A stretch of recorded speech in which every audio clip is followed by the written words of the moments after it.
Hey, what's going on? I'm Keith, host of Sports Vibes TV, and in this video, I'm going to be discussing the recent Holm versus Aldana women's bantamweight fight. If you're into UFC content, consider hitting that subscribe button. I drop videos after every main event, whether that be UFC Fight Night or UFC pay-per-view. So with that being said, let's get into the fight. In this fight, Holm pretty much dominated from start to finish.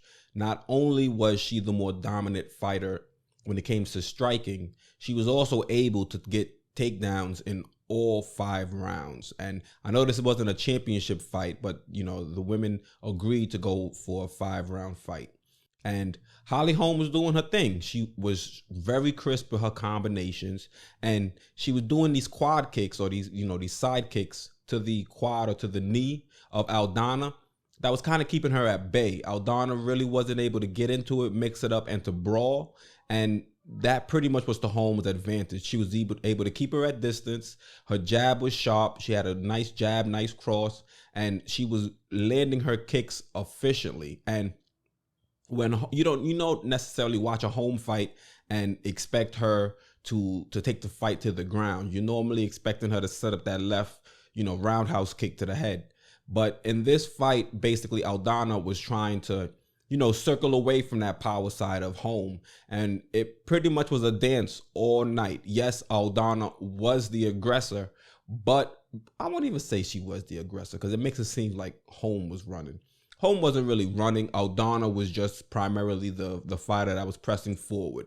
And Holm, like I said, with that oblique kick, that kick to the knee, was very good at, but I guess it wasn't even an oblique kick. I think it was just a side kick to the knee. It was very efficient at keeping Aldana at bay, and she wasn't allowed to mix it up. She wasn't able to get in. She wasn't able to really clinch as much, and I don't even know if she might have wanted to clinch, because with the way Holm was controlling the fight with the grappling, I think Aldana would have had a problem with that as well.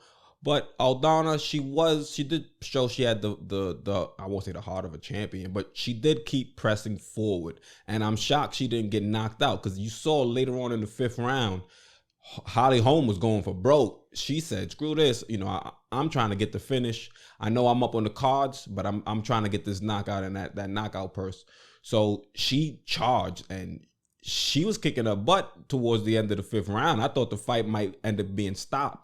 But Aldana was able to recover. She was able to even throw off a few shots, even though her shots weren't as efficient or didn't land as cleanly as Holmes' shots were landing throughout the fight.